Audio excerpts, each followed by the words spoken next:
मला माझे एक मिनिट, मला तुम्ही आवारात येऊ द्या. तुम्ही आवाराच्या बाहेर नका काय करू. मला मला माझे कार्यकर्ते द्या ना सर.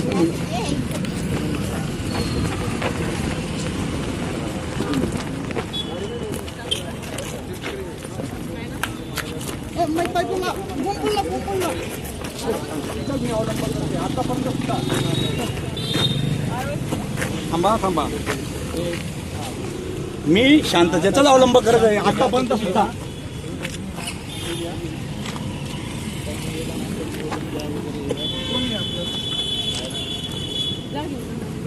निवेदन दिलेलं आहे. मी निवेदन 3 तारखेला येऊन दिलेलं आहे आणि हे निवेदन जवळजवळ मी यांना तिसऱ्यांदा देते. पण आज जे आपण करताय ना, आज काय दिवशी आज पण देऊन टाका. तुम्ही आले इथं वीजपर्यंत आले सर, मला हे उडवळीची उत्तरं देतात. माझा तो प्रश्न आहे. देईल तुम्हाला तिथं. मग तेव्हा आपण माणसंच घेऊन गेलो होतो सर. मी एकटा नाही गेलो होतो. तेव्हा आपण माणसांनाच घेऊन गेलो होतो. तुम्हाला भेट घालणार 3 वेळेचा भेट घेतोय मी आणि माझ्या त्या प्रश्नाला उत्तर मिळत नाहीये. स्थानिक लेवलच्या पोलीस स्टेशन मला त्रास देत आहे. जेवढ्या 28 महिन्यापासून मला त्रास देत आहे. माझ्या परिस्थितीला पंचनामा उडवत आहे पोलीस लोक. मला गावात माझ्या बैलांना मला मारलेलं होतं आणि ग्रामपंचायतचं फुटेज चालू आहे.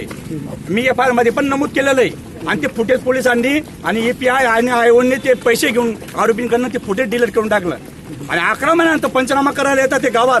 पंचनामा करतो, पंचनामाही फाडून फेकून गेलेला आहे. तोही कोर्टात सादर केलेला नाही. आणि नंतर 2024 मध्ये आता पंचनामा करायला येत आहे. आता 28 महिन्यात ते फुटेज राहील का तिथे? यांना काही वाटत नाही का? घटनास्थळी ज्या वेळेस पंचनामा करायला तेव्हा आले नाही.